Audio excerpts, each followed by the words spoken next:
Jak zostać Brytyjczykiem? Najlepiej to chyba by było się na Wyspach urodzić. A dlaczego tak uważam? Opowiem w dzisiejszym odcinku. Zapraszam do oglądania.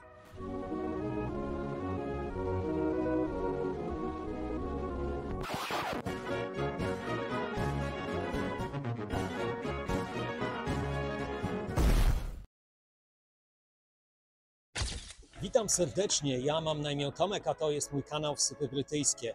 Dziś przeprowadzę Cię przez długą, kosztowną i pełną papierologii drogę do brytyjskiego paszportu. Gotowy? Jedziemy z tym koksem. Zanim dostaniesz swój bilet do wymarzonego brytyjskiego raju, musisz najpierw udowodnić, że przetrwałeś bądź przetrwałaś tutaj całe 5 lat bez dłuższych wyjazdów, a potem jeszcze rok ze statusem settled, czyli osiedlony. Jeśli przybyłeś do UK po Brexicie, to musisz uzyskać tak zwane leave to remain, czyli prawo stałego pobytu. Jest jeszcze coś takiego jak right to abode, czyli również prawo stałego pobytu i bez dodatkowych wiz, ale to już jest naprawdę przywilej dla nielicznych. Dotyczy on na przykład osób, które urodziły się w UK lub też mają brytyjskich rodziców. A jak się osiedlić w UK? Najprościej byłoby poprzez pracę, czyli znalezienie brytyjskiego pracodawcy sponsora.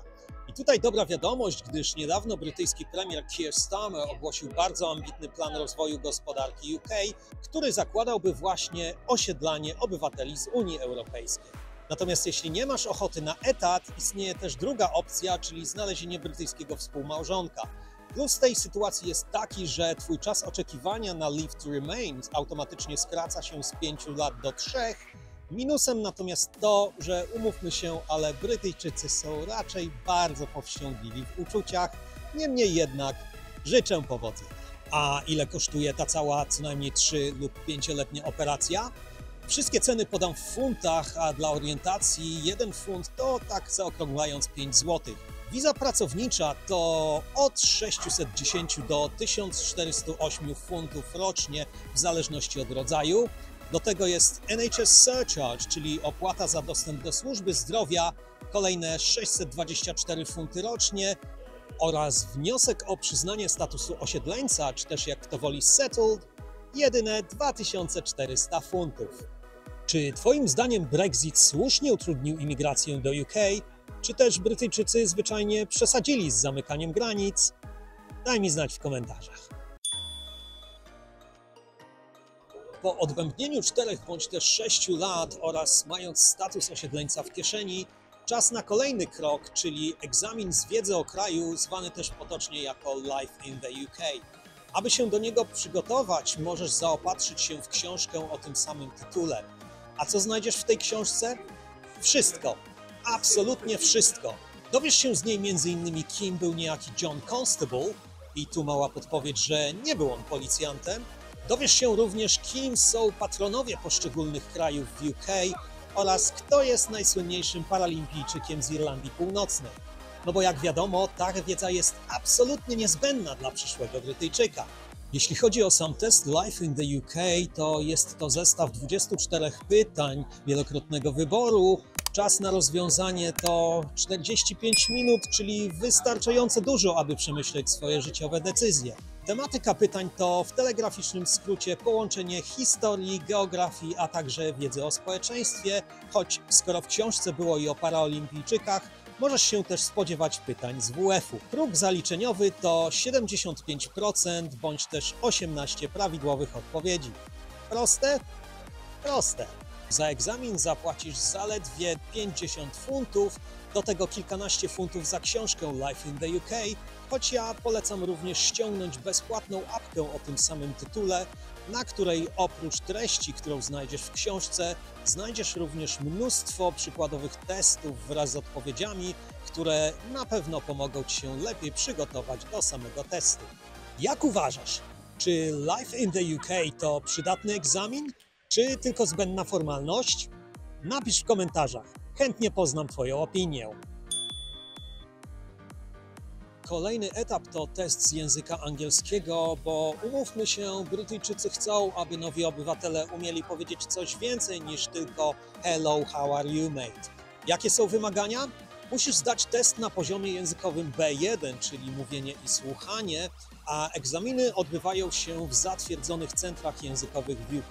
Tutaj wybór jest dość spory, a z pomocą przyjdzie niezawodny internet oraz strona rządowa gov.uk. Koszty testu to kolejne 150 funtów. Istnieje też możliwość zwolnienia z tego testu, ale tylko w sytuacji, gdy jesteś obywatelem kraju anglojęzycznego, bądź też posiadasz dyplom studiów wyższych anglojęzycznej uczelni. Nie wiem jak ty, ale ja już chyba wolę ten test. A czy twoim zdaniem poziom B1 to wystarczające wymaganie dla przyszłych brytyjskich obywateli? Daj mi znać w komentarzach. Z góry dzięki. Dziś w ramach przerywnika nie będzie brytyjskiego sucharka, ale to dlatego, że wszystkie wymienione przeze mnie do tej pory koszty to moim skromnym zdaniem dla niejednego śmiertelnika przysłowiowe wolne żarty. A co ty sądzisz na ten temat, drogi widzu? Daj mi koniecznie znać w komentarzach. Poza tym zachęcam cię do pozostawienia swojego klasycznego youtuberskiego hat-tricka, czyli łapa w górę, subskrypcja oraz dzwoneczek, aby być na bieżąco z moimi nowymi filmikami. Z góry dziękuję, a my jedziemy dalej. Jeśli udało ci się dojść do tego etapu, to mogę ci już serdecznie pogratulować, gdyż wszystkie testy masz już, drogi widzu, za sobą, ale równocześnie życzę ci też powodzenia, bo czas na nieuchronną konfrontację z wszechmogącą i taplającą się w odmętach nieskończonej papierologii brytyjską biurokracją. Koszt złożenia wniosku o obywatelstwo to jedyne 1500 funtów, a czas oczekiwania to od 1 do 12 miesięcy. A czy twoim zdaniem koszt obywatelstwa jest zbyt wysoki? Czy to też dobra bariera dla tak zwanych poważnych kandydatów? Sekcja komentarzy czeka na twój wpis. Jak już wreszcie otrzymasz pozytywną odpowiedź od brytyjskiej biurokracji, moja kolejna dobra wiadomość jest taka, że to już praktycznie meta. Teraz wystarczy już tylko przysiąc wierność królowi oraz odebrać certyfikat na ceremonii. Koszt takiej ceremonii to raptem 80 funtów, chyba że chcesz zaszaleć i sprawić sobie ceremonię prywatną. W takim wypadku koszty wahają się pomiędzy 200 a 250 funtów. A czy twoim zdaniem ceremonia to bardzo ważna kulminacja tego całego procesu, czy też tylko zbędny teatrzyk? Daj mi koniecznie znać w komentarzach. No i już ostatni krok na ostatniej prostej w całej tej zabawie, czyli złożenie wniosku o przyznanie brytyjskiego paszportu. Wniosek ten to koszty rzędu 88 do 100 funtów, w zależności od tego, czy składasz ten wniosek online, czy też w formie papierowej. A teraz małe podsumowanie kosztów. Wiza pracownicza od 610 funtów rocznie. Opłata za dostęp do służby zdrowia 624 funty rocznie. Wniosek o przyznanie statusu settled czy też osiedleńca 2400 funtów jednorazowo. Książka oraz test Life in the UK jakieś powiedzmy 60 parę, niech będzie 65 funtów. Egzamin z angielskiego 150 funtów. Wniosek o obywatelstwo 1500 funtów. Ceremonia to 80 funtów lub 200 do 250 funtów za ceremonię prywatną oraz wniosek o paszport odpowiednio 88,5 za online, 100 funtów za papierowy. Jak widać zatem, całkowity koszt pozyskania brytyjskiego obywatelstwa to wydatek rzędu od 10,5 do nawet 14,5 tysiąca funtów w zależności od indywidualnej sytuacji i opcji dodatkowych. Jeśli uważasz, że ta suma jest absolutnie horrendalna i absurdalna, to powiem ci, że masz rację. Ale dobra wiadomość jest taka, że jest jeszcze jedno rozwiązanie. Może nie darmowe, choć dużo tańsze, ale o tym wszystkim opowiem już w następnym odcinku, na który już teraz cię bardzo serdecznie zapraszam. A tymczasem wielkie dzięki za obejrzenie dzisiejszego odcinka do końca. Tradycyjnie zachęcam cię do pozostawienia swojego śladu w komentarzach.